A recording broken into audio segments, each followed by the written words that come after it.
उपमुख्यमंत्री अजित पवारांच्या विमानाला अपघात झालाय. बारामती लँडिंग दरम्यान हा अपघात झाल्याची माहिती मिळतेय. या विमानात काही जण असल्याची माहिती समोर येत आहे. राज्याचे उपमुख्यमंत्री अजित पवार यांच्या विमानाला बारामती विमानतळावर लँडिंग दरम्यान भीषण अपघात झाला. बारामती येथील गोजूबाबी परिसरातील धावपट्टीवर उतरत असताना विमानाचं नियंत्रण सुटलं आणि ते शेतात कोसळलं.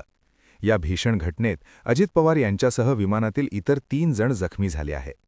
त्यांच्यावर बारामतीतील रुग्णालयात उपचार सुरू आहे. मिळालेल्या माहितीनुसार अजित पवार आज सकाळी 8 वाजता मुंबईहून विशेष विमानाने बारामतीकडे रवाना झाले होते. बारामतीत आज 4 महत्त्वाच्या निवडणूक प्रचार सभांचे आयोजन करण्यात आले होते. विमान बारामती विमानतळाच्या धावपट्टीवर उतरण्यासाठी सज्ज झाले असतानाच अपघात झाल्याची प्राथमिक माहिती समोर येत आहे. यामुळे वैमानकाची ताबा सुटला आणि विमान धावपट्टीवरून घसरून थेट जवळच्या शेतात आढळले. विमान कोसळल्यानंतर क्षणातच तिथून धुऱ्याचे प्रचंड लोट बाहेर पडू लागले. परिसरातील नागरिकांनी तत्काळ घटनास्थळी धाव घेत बचाव कार्यास मदत केली. विमानात अजित पवार, त्यांचे सुरक्षारक्षक आणि वैयक्तिक सहाय्यक होते.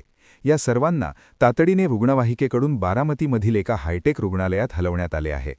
अजित पवार यांच्या डोक्याला आणि पाठीला दुखापत झाल्याचे डॉक्टरांनी सांगितले असून त्यांची प्रकृती स्थिर असल्याचे समजते. नागरी विमान वाहतूक संचालनालय आणि विमानतळ प्राधिकरणाचे पथक घटनास्थळी दाखल झाले असून या प्रकरणाची उच्चस्तरीय चौकशी करण्याचे आदेश देण्यात आले आहे. विमान जुने होते की देखभालीत काही त्रुटी होत्या या दिशेने तपास सुरू आहे. दरम्यान मुख्यमंत्री एकनाथ शिंदे आणि उपमुख्यमंत्री देवेंद्र फडणवीस यांनी अजित पवारांच्या प्रकृतीबाबत विचारपूस करण्यासाठी बारामतीला जाण्याचे नियोजन केले आहे. या अपघाताची बातमी समजताच बारामतीसह संपूर्ण राज्यभरातून अजित पवार यांच्या समर्थकांची चिंता व्यक्त केली आहे. कार्यकर्त्यांनी बारामतीतील रुग्णालयाबाहेर मोठी गर्दी केली असून शांतता राखण्याचं आवाहन प्रशासनाकडून करण्यात आले आहे. दरम्यान त्यांच्या सर्व नियोजन सभा तुर्तास रद्द करण्यात आले आहे. अजित पवार यांच्या प्रकृतीतील लवकर सुधारणा व्हावी यासाठी राज्यभरात प्रार्थना केली आहे. पण अशी बातमी समोर पुन्हा येत आहे की अजित पवार यांचे